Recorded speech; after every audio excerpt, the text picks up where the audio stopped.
Ms. Sylvia Smith. I'm the Washington editor of the Fort Wayne Journal-Gazette and president of the National Press Club.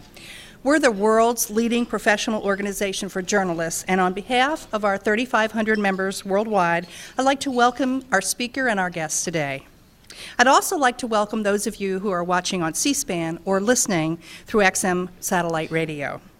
We are celebrating our 100th anniversary this year, and we have rededicated ourselves to a commitment to the future of journalism through informative programming, journalism education, and fostering a free press worldwide. For more information about the National Press Club or to blog about today's event, please visit our website at www.press.org. We're looking forward to today's speech, and afterward I'll ask as many questions from the audience as time permits.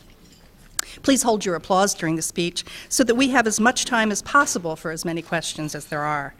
I'd like to explain that if you do hear applause, it may be from the guests and members of the general public who attend our events, not necessarily from the working press. I'd now like to introduce our head table guests and ask them to stand briefly when their names are called. From your right, Greg Mott, the finance team editor at Bloomberg News. Marilyn G. Wax, economics correspondent for Cox News Service. Douglas Turner, senior correspondent in the Buffalo News Washington Bureau. Representative Yvette Clark, a Democrat of Brooklyn, welcome. Rick Dunneman, the Washington Bureau chief for the Houston Chronicle and past president of the National Press Club. Lee Taylor Smith, the newly crowned Miss New York and a guest of our speaker. Melissa Charbonneau of CBN and vice chairwoman of the Speakers Committee, and we'll skip our speaker for just a minute. Jerry Zremski, Washington Bureau Chief for the Buffalo News and the organizer of today's luncheon. Thank you, Jerry. Sean Maloney, First Deputy Secretary to the Governor and a guest of the Governor. Mark Heller, Washington Correspondent for the Watertown Times. Kathy Kiley of USA Today. Cheryl Hampton of National Public Radio. And Keith Hill, Editor and Writer at BNA and Chairman of the Press Club Board of Governors. Welcome to you all.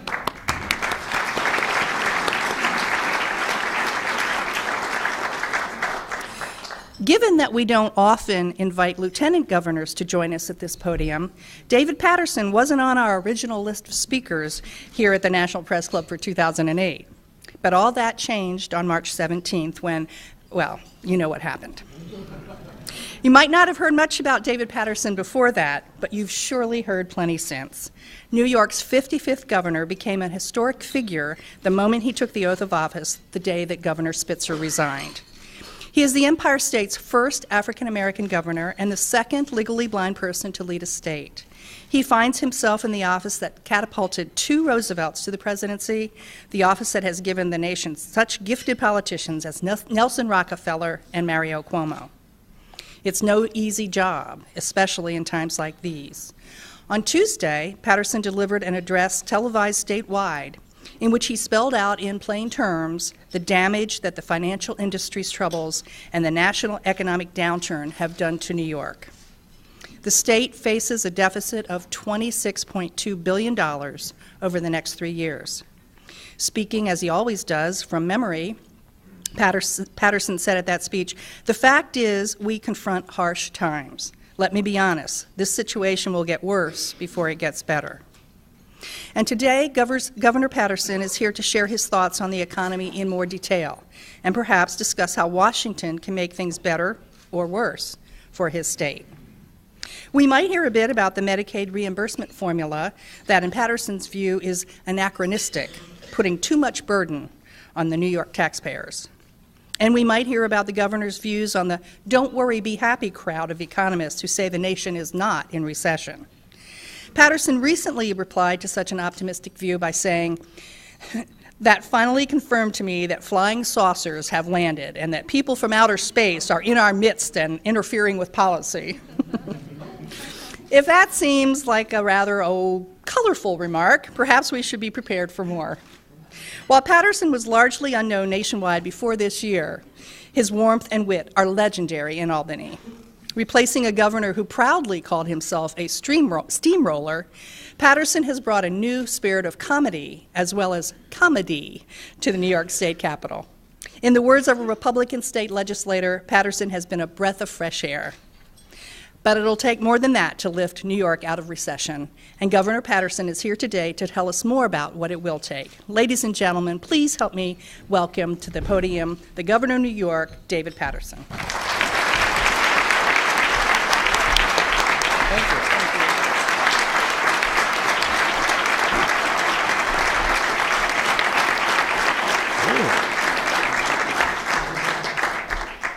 Thank you, Sylvia Smith, the president of this organization, for that very nice introduction. By the way, the first legally blind governor of a state served for 11 days, so I already have him beat. And it is quite an honor to be here, and I just wanted to say hello to some friends of mine who are kind enough to come today. One is a congresswoman from the borough that I was born in Brooklyn, none other than Congresswoman Yvette Clarke. And my first deputy's here. He's being paid a lot of money, so I don't have to introduce him. But there are three agency heads who came down to see me: Patricia Smith, our Commissioner of Labor, and Richard Neiman, our Superintendent of Banking, and Eric Dinallo, who in addition to being Superintendent Insurance, was the only member of the administration that ever spoke to the Lieutenant Governor until March 17th. Thank you very much.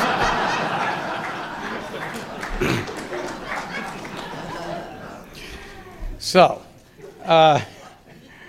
I'd like to thank all of them for coming. And I went to the 35th reunion of my graduating college class, and I met an old friend of mine who I used to sit up and talk with, named Julio Castillo, who's a lawyer here in Washington. And I told him I'd be in Washington. I found that he found his way in here. So thank you for coming, Julio, and thank all of you for coming as well. New York State and the United States are experiencing a downturn in the economy that is worse than the energy crisis of 30 years ago, that is greater than the economic recession of 40 years ago, and may yet be as challenged to the American population as even the Great Depression. This crisis is as undeniable as it is dangerous.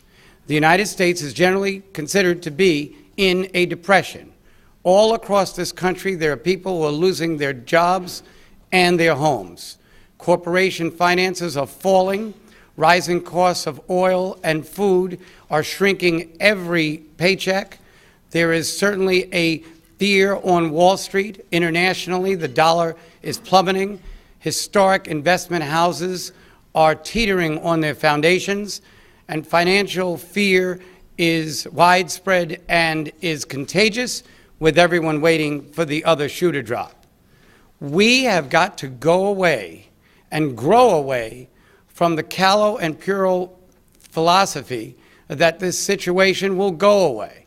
We have to understand that these problems will not resolve themselves. There is no quick fix. There is no silver bullet. There is no painless way in which we can escape these consequences. Action must be taken by state and federal governments. State governments must cut spending, and federal governments must reinvest in the infrastructure of our country. We have to be smarter about money. For too long, governments have done less with more and paid more for less, and we now have, from the leadership level, have to undergo what families in this country are grappling with: how to generate more revenue when our income value has depleted. We're going to have to cut spending. The time has come for America to cut up its credit cards. The time has come for our government to realize that we have got to cut spending and move forward in this prospect. The era of spend now and pay later is over. In this crisis, there's one person that agrees with me.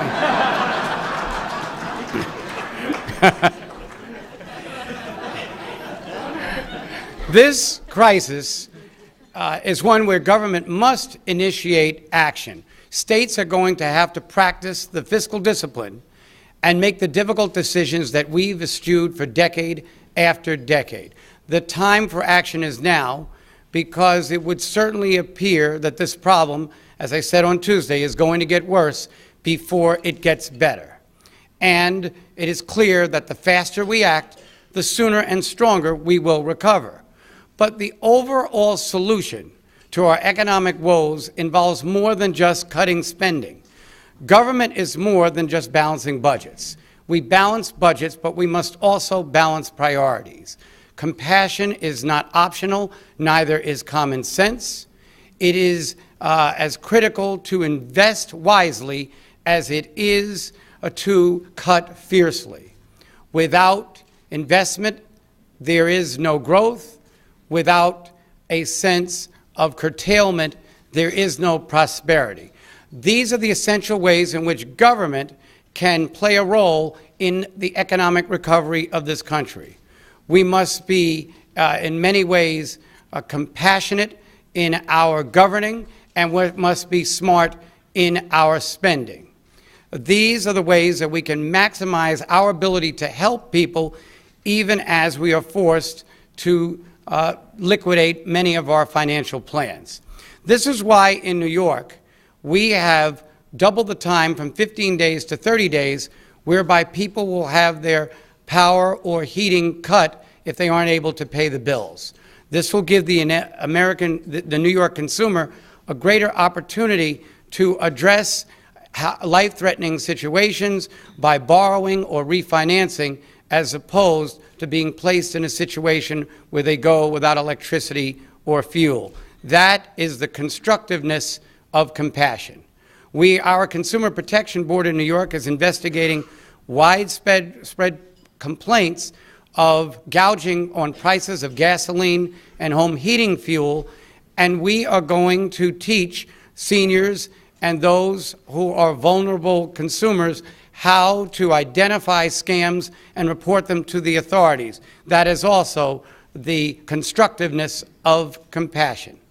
We have lengthened the time in which those seniors and those indigent can be on Medicaid by reassessing our eligibility patterns.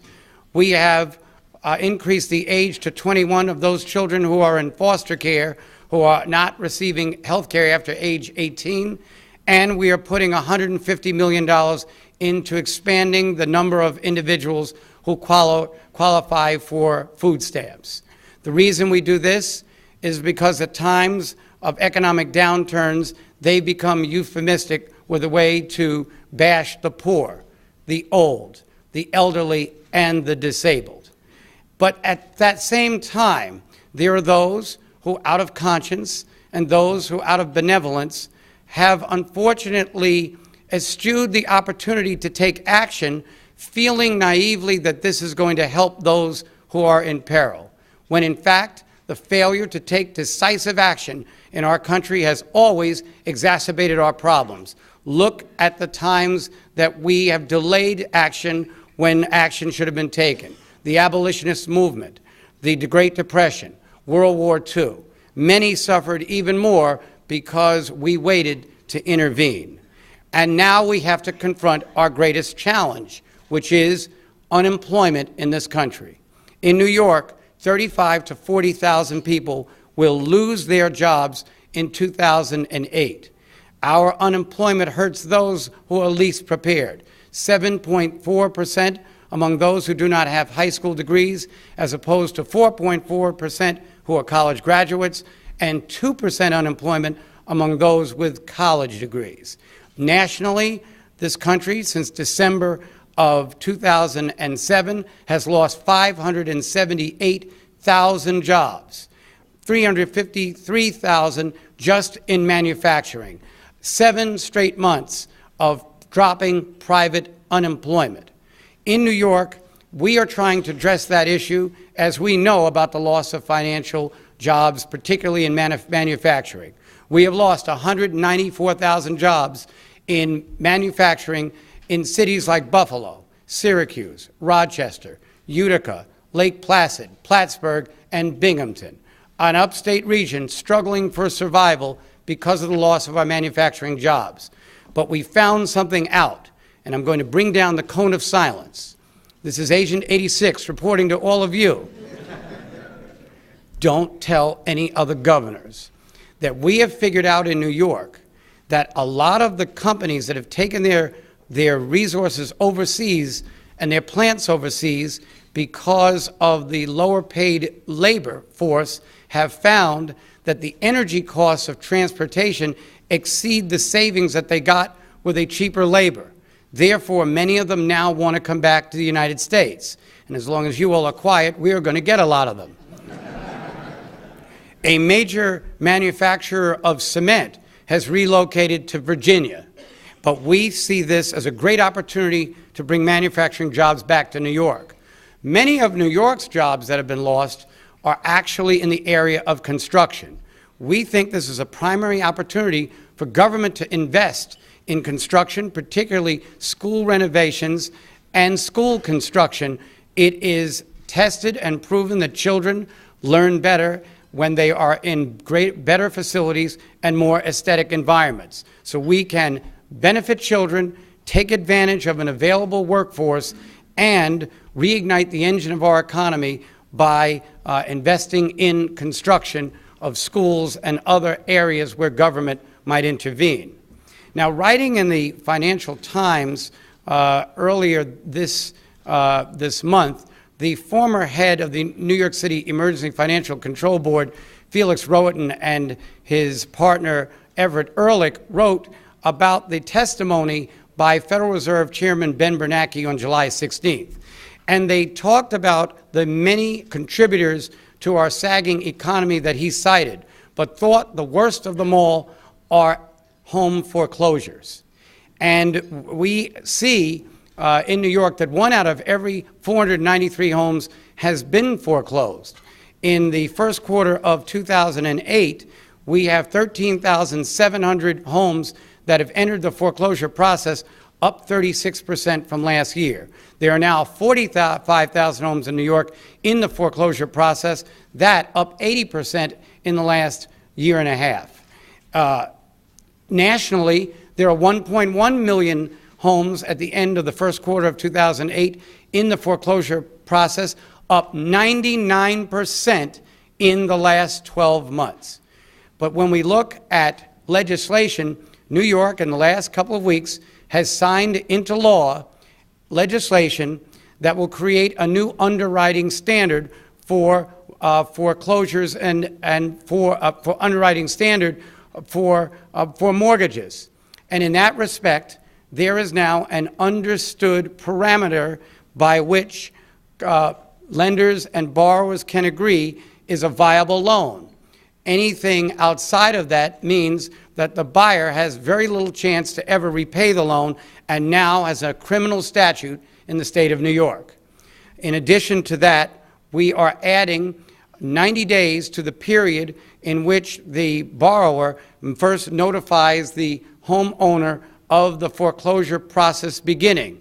And we're putting $25 million into counseling for those who are in foreclosure and even legal fees should they feel that they were illegally duped into these types of situations. Now, much of the foreclosure process and the subprime mortgage credit woes have severely injured our financial services and insurance industries. From December 2007, they have laid off 88,000 workers. In New York State, financial services will probably lay off 1/6 of its workforce, or 35,000 workers. This is the same as it was after the terrible attack on America on September 11th, 2001. But in the 3 quarters that followed that lugubrious day, there were increases in the market of $6.8 billion. Just by comparison, in the last 3 quarters of this time period, those same firms have lost $40 billion. Their downturn in bonuses, considered to be falling off by 10% at the end of this year, have had to be reevaluated in the last month to 20%. Their capital gains losses, which were estimated at 16% just 90 days ago, have now grown to 24%. And this is having an immeasurable effect on our economy and the budgets around this country. State budgets, now half of them are $48 billion in arrears. 25 of the 50 states are now in deficit. New York State is running a deficit for fiscal year 2009 of $6.4 billion. That has increased by 28% just in the time that I've been governor. And though that has felt like a couple of years, it's only been 4.5 months. We have a projected 3-year deficit of $26.2 billion. That's up $4.7 billion just in the last quarter. And just to give you an example, our 16 largest taxpayers, banks, paid $173 million into the New York Treasury in 2007. In June, this June, they paid $5 million. The statistics are staggering. We are not the only state that's having this problem. Florida has a budget deficit of $3.4 billion. California's budget deficit is $22.2 billion. Both of those states have had to reopen their budgets and further cut spending. They are still unable to grapple with this problem, as are we in New York. New York has a $122.4 billion budget and a 200,000 labor force. Both, tragically, will have to be reduced in the next coming months. But we will try to lower taxes and target investments to ameliorate this crisis. We will lower taxes on properties for homeowners that won't affect the economy too much, but will hopefully try to keep a population in New York. And we will additionally lower taxes on businesses to try to reignite the engine of our economy. Our target investments will be in the areas of clean and renewable energy sources, in the infrastructure of our state, and in education, as we see them as the catalyst to investment and opportunity over the next few years. But we recognize in all of this, and with a number of financial consultants that I have brought in, that we are going to have to explore other areas, federal loans, further reductions to some of our state services, independent money perhaps invested in bond authority so that the state can borrow, and public and private partnerships, not to sell any of our state assets, but to take advantage of their equity and leverage so that we can try and ameliorate these problems. But like the other states, we are going to have to turn to the federal government for help. The federal government is going to have to put more into the states that support it in the next couple of years before we have what will be a national crisis of bankruptcy and perhaps further fiscal insolvency. The late senator from New York, Daniel Patrick Moynihan, was often very interested in talking about the ways in which the federal government does not reward New York for its taxes. New York's tax shortfall in payments to the federal government in 2006 was $62 billion. And that is only 75% of the current projections for 2007 of $82.6 billion. Now, by comparison, California, with a $45.8 billion shortfall that it pays to the government, is $16.2 billion behind New York. Texas is $23.9 billion behind New York. The state of Arizona presents a different situation. They get back $13.7 billion more than they pay in taxes as of 2006. We feel that we need our tax money as much as Arizona or any other state does. We do not bequeath Arizona. We just feel that we are paying taxes and don't get it back at a time when we are requiring needed services. Let's look at the area of Medicaid. Elizabeth, I wouldn't call it anachronistic as much as I would consider it to be an anomaly that New York's salaries, since we assess the Medicaid reimbursement formula on a per capita income basis, New York's salaries appear, because of the Wall Street bonuses and the capital gains, to be higher than they actually are. If we were to assess Medicaid reimbursement by the federal poverty rate, where New York State at a 10.7% federal poverty rate is 25% higher than the national average, then we would be able to get back the resources by which we could pay our Medicaid costs. And we urge the federal government to take another look at whether or not Medicaid's formula as it is now is responding to the needs of states. There is a financial stimulus package that is coming right here, we hope, in Washington, and we thank the Congress in advance if they're able to do it a second time this year. But we think that there needs to be targeted investments in areas of infrastructure and particularly transportation for many of our states. We need high-speed rail connect between Albany and New York City, which would generate more business. It would shorten the travel times, and it would create energy conservation and environmental cleanup. We feel also that many of the ports of New York, in places where we could continue to move freight, are not opened up. We need to fix the transportation at Kennedy Airport, the I-90, 290 interconnect in Buffalo, and in the land and water ports of New York City. And as we're speaking about debt, the 5 largest debtors in this country, I know we all know them by heart: the state of California, the state of New York, the city of New York, the state of Massachusetts, and the MTA. Who is the MTA? The Metropolitan Transit Authority of New York has a $22.9 billion budget that exceeds that of 47 states. And I would just caution that before we blame the MTA's board or management for this process, we take a further look at that statistic.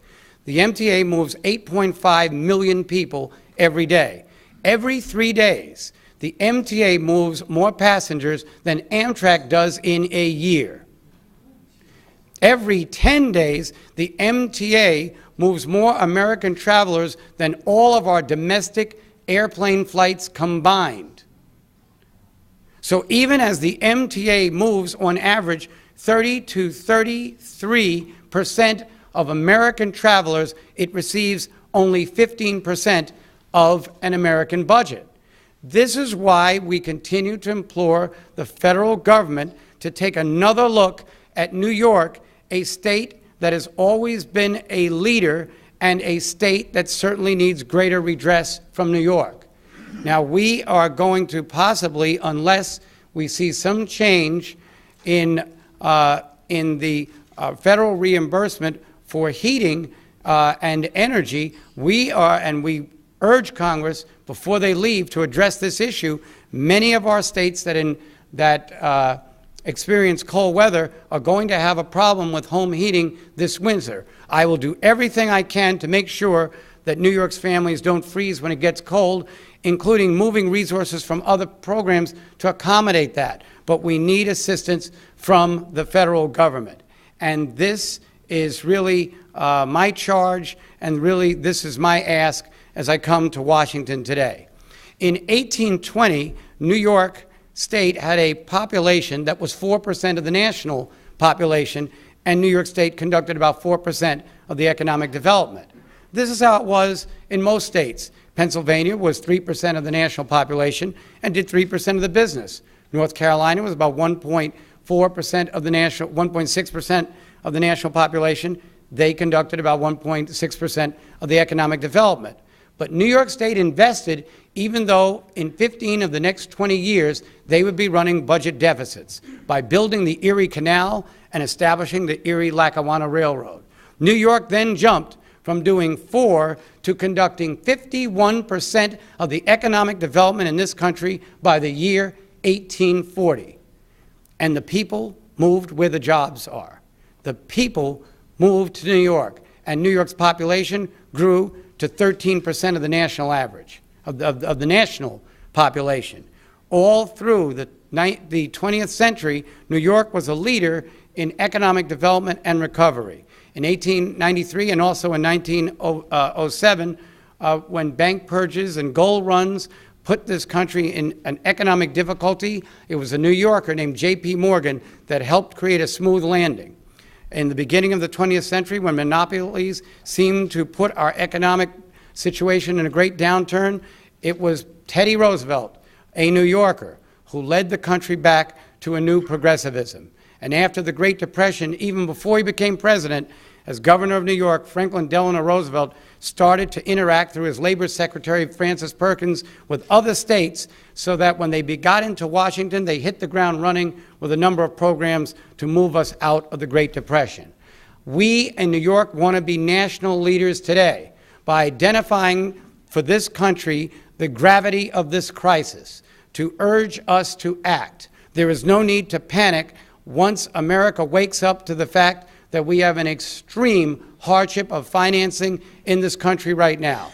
Not just unemployment, not just financial service issues, not just home foreclosures, not just a subprime mortgage crisis, but all of the above and more. Heating problems, energy issues, and the inability of our country to invest in the states that comprises it. But there is opportunity. There is plenty of time if we start to look at who we are, and what we can be. Targeted investments to rebuild our highway system that we haven't built for 50 years are a solution to this problem. Reinvesting in the human capital of this country that makes us the world leader in education and medical and scientific research can help to bring us out of this crisis. And continuing to fight to be ahead of the energy crisis as we realize the depleting values of financial resources can bring us further to real economic sovereignty. It's frightfully difficult, but will be richly rewarding. If we work together, we can find workable, sensible, and achievable ways to get through this period, and it is in that spirit that I thank you so much for inviting me to address you this afternoon. Thank you very much. Thank you very much. And you just stay right here with me.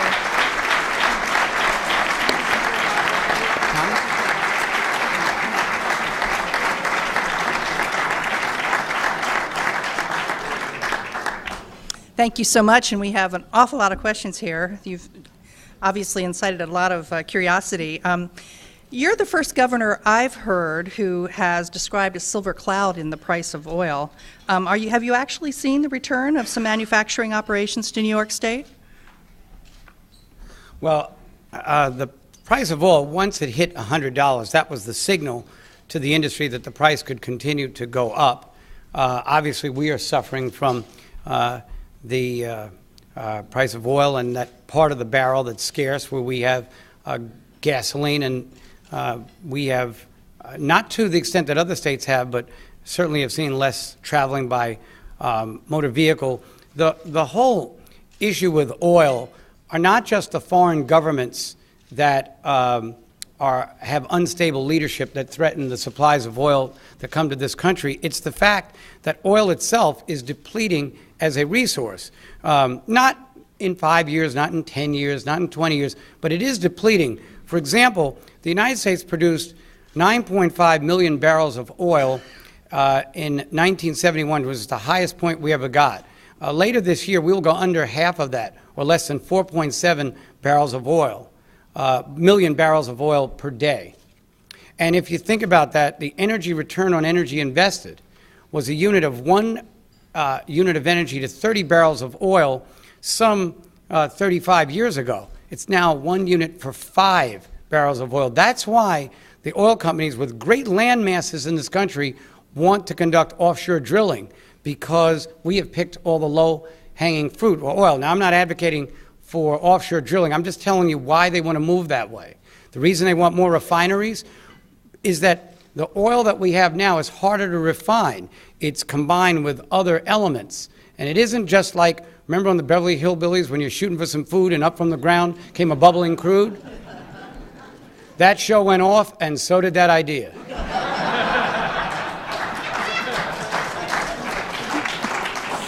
You did mention, though, that because of the higher price of oil and transportation, some companies that had moved offshore were going to relocate, and we shouldn't tell anybody else. But have you actually seen some businesses come back, some manufacturing operations return to New York? We've had very few return to New York as yet, but my suggestion is that the increasing costs of energy, say a lumber company, They take the wood from trees in upstate New York, they transport it to India, then they build things and transport it back. They now have studies that show that because of the transportation costs, they would have might as well just paid the workforce a little more and have it done right where the trees are. What is your state doing to decrease our dependence on foreign oil? Is New York investing in wind power, solar power, and natural gas like the country's western states? New York has, now back when I was lieutenant governor, in case anyone cares what I was doing, Governor Spitzer assigned me to direct New York State's energy policy. And we are doing a lot for wind and solar power. We are opening up facilities. If you ever come to Tonawanda, right outside Buffalo, they have the wind turbines running right along the highway. They were considered to be a kind of a blunt to the aesthetic value, but everybody drives by the highways now just to see them. And we have geothermal power that we're trying. We have underwater power projection right off Roosevelt Island in the East River, which is actually an estuary in New York. And we are very much trying to lure energy-efficient companies to come to New York. But let's just remember this. Wind and solar power, along with geothermal and hydropower, what they do is they basically heat nitrogen to a boiling point where it cracks and becomes an energy source. Nitrogen is not an energy source. It's a conductor. The problem with nitrogen is that you can only use it in a small area because you can't ship nitrogen the way you can oil. Nitrogen escapes any container you try to put it in. At the University of California at Berkeley, they got it down to 3.4%, but this is still not an economical way to save energy. What we're going to need is to put money in our research institutions, and New York has the largest collection of colleges and universities so that we can increase the efficiency of these alternative, renewable, and clean sources. President Carter warned us about this over 40 years ago. We didn't heed the call, and that's why we're stuck where we are today, racing against time, trying to find energy sources to replace coal and oil. As you can imagine, there are a lot of D and R questions today, but this one is, were you referring to a depression or a recession in the country? Well, I'm referring to, we have a recession in the country that is generally considered by economists to be a way. I was just suggesting that this may be the most severe economic challenge to America since the Depression, since that time. And let me apprise you of the fact that those who tried to point out that we were going in that direction 18 months to 2 years before were chided and ridiculed and cajoled. But the point is that in the end, they probably speeded up the time that we were able to respond. Our president, President Herbert Hoover, thought that we should wait and keep checking the numbers, and how did that work out for him?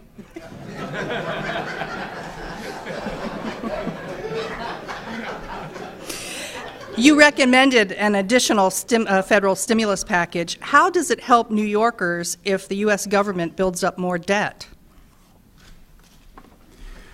Well, I think that this is one of the hard saws for economists to ponder, that in many respects, whenever there is debt, there has to be some reinvestment to reduce the debt.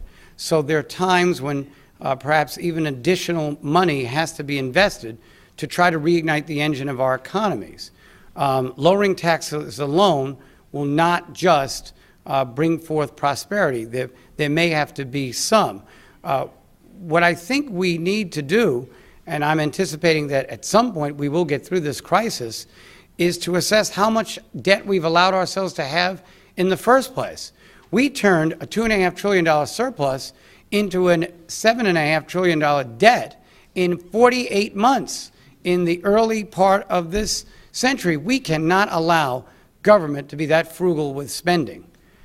And the individual who spent the money is always talking about lowering taxes and being careful with money. But you also talked about the importance to reduce government spending and reduce personal spending by cutting up credit cards. And you mentioned in your speech several targeted spending programs that you advocate. But what about cuts? Where will you reduce spending? Well, we have a 3.35 reduction to spending in our New York State agencies. Yesterday, I've called for another 7% reduction in the workforce of the state. We are going to have to look at prize programs in some of our most esoteric areas to cut, or our state would then loom on the brink of bankruptcy. This is, as I said, a very difficult step for public servants to take. I feel as bad as they do, but I think they need to understand that the sooner you address the problem, if you think that there is discord among the public when you have to reduce the number of jobs, the antagonism will have logarithmic effects if you don't do it, and then companies close down, jobs are lost en masse, and then you have a public in a frenzy, and they will be the first to tell government, why didn't you do this before? How many times have you been told to do things by spouses or members of your family, and you didn't do it, even though you weren't always asked, but people always tell you, why didn't you do this before? So I wonder if you could give us some examples of those esoteric areas that you might recommend to state officials to cut. I don't have to tell state officials the areas that we're obviously going to have to cut. They're going to be the areas where we spend a lot of money in our educational system, which we desperately need as an investment for our future. In our healthcare facility, when we have so many people sick in this country and uninsured, as has been the case. Obviously, the employment is an area we're going to wind up cutting. Services to repair highways and roads could be affected by this. There is no place that we're going to touch that doesn't have adequate value in this country. There are obviously always some areas of budgets that you can go through that you think you can shave off, but most of these states have already done that. And as I pointed out earlier, there are 4 states that have reopened their budget processes this year, 3, I'm sorry, and have cut their budgets even further, and they're still reeling in debt. The reason I pointed out what happened in New York, our budget projection was $5 billion for next year in April. $5 billion. Then, because of mergers and acquisitions, initial public offerings, and land transfers in New York City, we received revenues that we counted in May at $1.6 billion. So we thought we were in the clear for this year. We have burned up the $1.6 billion, now have a $630 million debt that we're going to have to address for the rest of the year. And this isn't coming from state government spending. This is coming from the lower revenues from Wall Street, which comprises 10–20% of our resources, and it's happening more so in New York State, but it's happening in other states. The federal government has got to step into this process. Questioner says New York's industrial base has been gutted. It formed part of the engine that built the state. Do we need to look at U.S. trade practices to help rebuild that industrial base? Well, U.S. trade practices are some of the things that we can actually look at, but the quality of life issues cause a lot of people to leave the states, and hundreds of companies were out of business or going out of business, and the state budgets were wildly out of balance in the late 80s and early 90s when the exodus from the state actually began. And then also our tax policy was an issue, but we are trying to increase our own trade policy with foreign countries and other entities to try to get people to reinvest in New York. The upstate New York economy has been troubled for decades now. How much worse can it get in this recession, and how much blame does the state's high tax environment deserve for the region's lack of growth? Asked and answered. Another questioner says,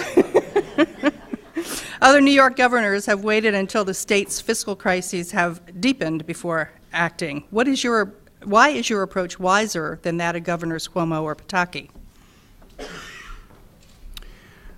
The governors, I think, honestly had problems addressing the controversy of having to make cuts. It's that idea of how lonely it is at the top. I'm beginning to really understand that. The reality is that sometimes you have to make the difficult decisions because in the end, history has proven that there will be more prosperity and it will come sooner if you take those roads. Now, look, I don't know what everything that Governor Cuomo did. I know he was trying. Governor Pataki, he was also trying. Governor Spitzer, he was certainly trying. But there's a new sheriff in town, and I'm going to make these cuts as soon as they need to be made.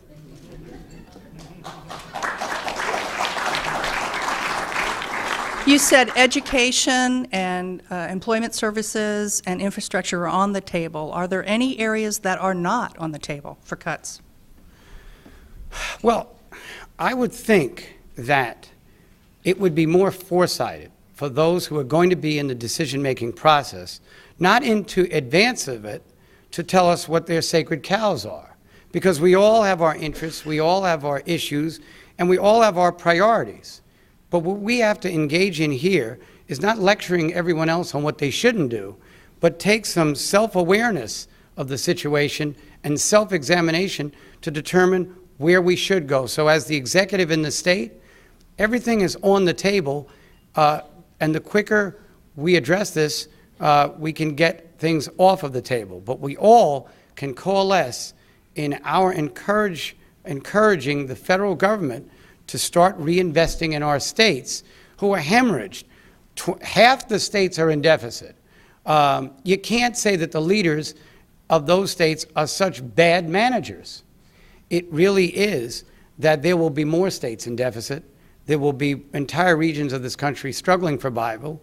There will be millions of people out of work and others denied the ability to come back to work if we don't stop this problem as soon as possible. Questioner says, what does New York need to do to break its economic dependence on Wall Street? What are you planning to do to shelter your state's economy from the next economic downturn?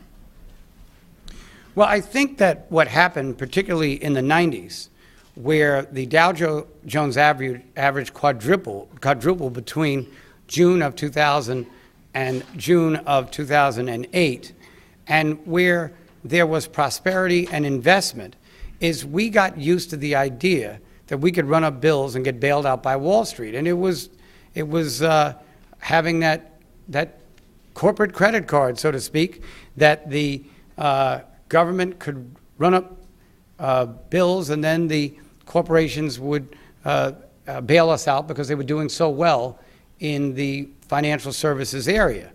What I think we must learn from this in the future is that the Wall Street revenues are a false economy. If they're there, we should save it. We should manage our economy assuming only the threshold of reward from Wall Street. And then in that way, we will do what New York City under Mayor Bloomberg has done, that they had a $6.1 billion surplus. So it is going to take longer for the recession to hit them, because even though the recession is eating them up and their budget deficit has fallen by $1 billion in 3 months, which is what he told the Financial Control Board the other day, they still have a reserve and a more than a rainy day fund to hold them at least while they try to make other adjustments. And he's already talking about making them. He's not sitting back waiting for all of the resources to run out. A couple of questions along this line. If New York is in such fiscal crisis, why does it continue to offer the Cadillac of Medicaid programs? Or, as Rush Limbaugh said yesterday, New York's welfare state is to blame for the state's recession. What would you say to that? Well, if Rush Limbaugh said it, then I know it's wrong.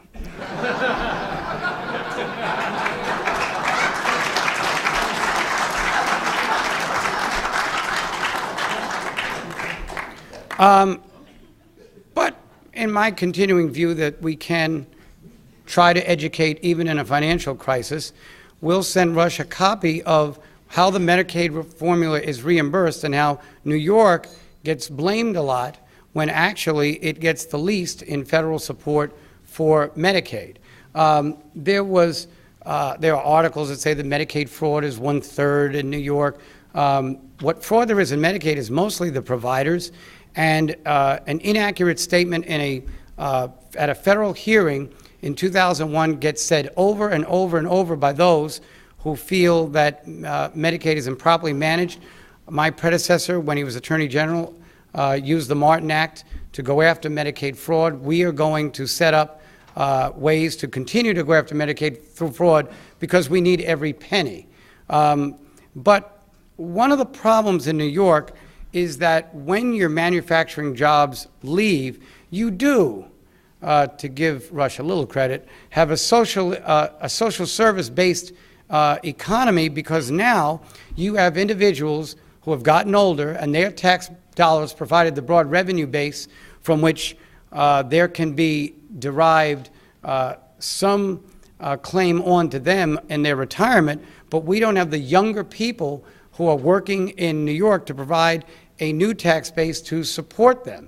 So what we actually have is 28 to 30% of college graduates of New York leaving the state for other opportunities. And it is a vicious cycle. What we're trying to do now is to use those resources that we have to bring companies back in, to create new jobs, and hopefully in the areas of medical and scientific research, in the areas of information and technology, and making use of our colleges and universities by plugging them in with the state, as MIT does in Massachusetts, to take their cutting-edge ideas and to promote them into economic development. When you meet with the Fed chairman later today, what advice do you plan to give him? I am not going to assume that I can give the Fed chair any advice at this particular time.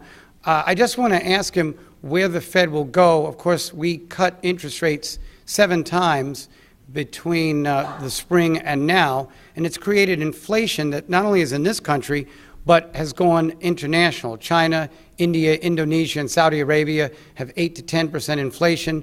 It's 14% in Malaysia, 23% in Argentina, and 29% in Venezuela, but who cares about Venezuela? And nearly 50% in a lot of the African countries.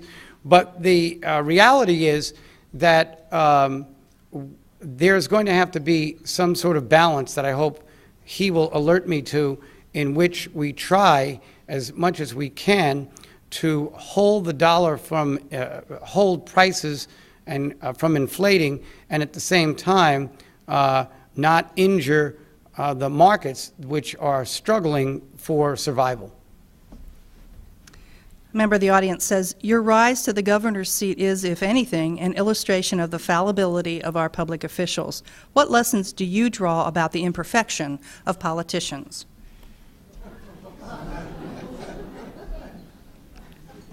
Be careful when you come to Washington.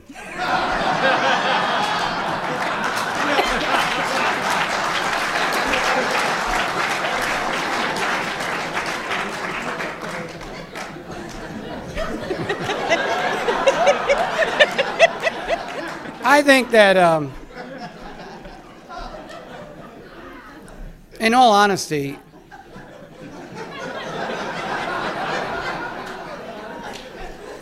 like I hadn't been before, we in public service often talk in absurd extremes, and we arrogate responsibility to ourselves, and in that respect, the public likes that. Public officials are mythological. President Herbert Hoover wore a top hat and used a cane. He never did this before he became president, but this was the austere look that America had, that kind of grandfather presidential look.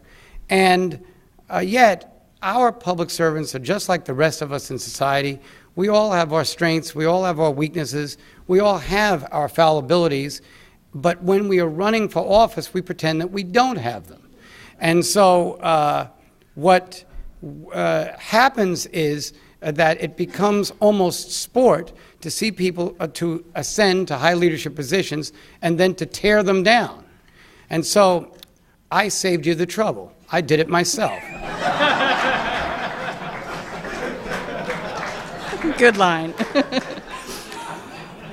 Which vice presidential pick would help Barack Obama win your state, and which would help John McCain win New York? The vice presidential pick that Senator Barack Obama would choose that would help him win New York, I think would be any of about 10 or 15 people whose names I won't bother to run through, starting with our own Senator Hillary Clinton, but also many of the governors. I don't want to get them in any trouble, but Rendell and Warner, and there are plenty of people I think could run with Barack Obama and they could win with New York. The candidate that would help John McCain win New York would probably be a resurrection.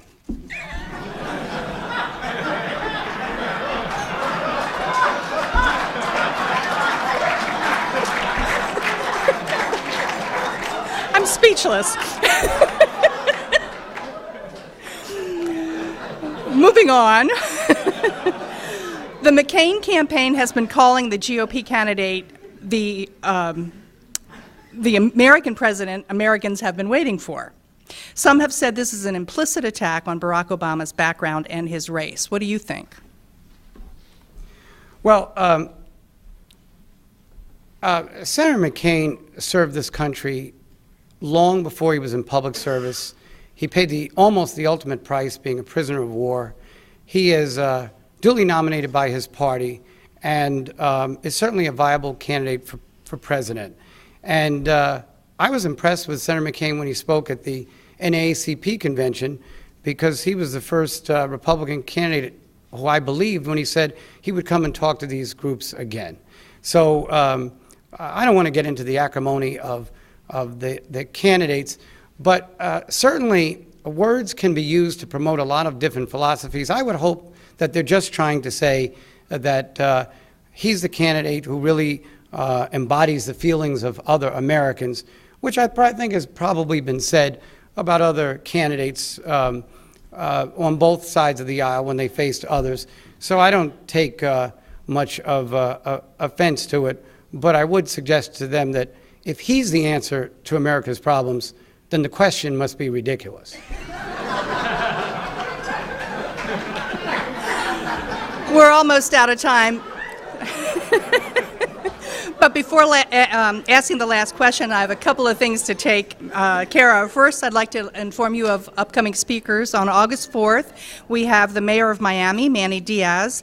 He's president of the U.S. Conference of Mayors, and he'll discuss challenges the next president will face in urban areas. August 6th, we have Governor Tim Pawlenty of Minnesota, and his topic will be Sam's Club Republicans. And October 7th, we have Christo and Jean-Claude, who are world-renowned contemporary artists. And I would like to present our speaker with the National Press Club Centennial Mug with Eric Severide. And then our last question. Despite hard economic times, and obviously this comes from a traveler in the audience, despite hard economic times, New York City hotels haven't lowered their daily rates and are still getting top dollar. Why isn't this sector suffering like the rest of us? Well, surprisingly enough, and thank you for this centennial mug with Eric Severide's picture on it. We used to watch Eric at the end of the nightly news with Walter Cronkite every night, say the same thing over and over. But the New York still derives a lot of its resources from tourism. 34% of the revenues that come to Macy's are from tourists, and over 40% at Bloomingdale's, two of New York's big shopping centers. We're happy that people still want to come to New York and still want to visit the place, and I guess the hotels have aptly taken advantage of it. So I would just end with this centennial mug by reminding everyone that this is also the centennial anniversary of the Chicago Cubs, when they won the World Championship in baseball in 2008 and featured the famous double play combination Tinker to Evers to Chance. But the interesting thing about Tinker and Evers is that they never spoke to each other. They had a fight about taking a cab from a hotel in Chicago once. And what I think is interesting about that is something that Americans should understand. We don't always have to like each other. We don't always have to agree with each other. We don't even always have to speak to each other. But if we work together, we can find some ways out of this economy's woes and into prosperity in a lot sooner period than we might have thought. Thank you very much. Well, we're glad you spoke to us, and we're glad you like us. So. Thank you. I'd like to thank you for coming today, Governor, and to the audience. I'd also like to thank National Press Club staff members Melinda Cook, Pat Nelson, Joanne Booz, and Howard Rothman for organizing today's lunch, and thanks to the NPC Library for its research. For more information about the Press Club, visit us at www.press.org. Thank you. We're adjourned.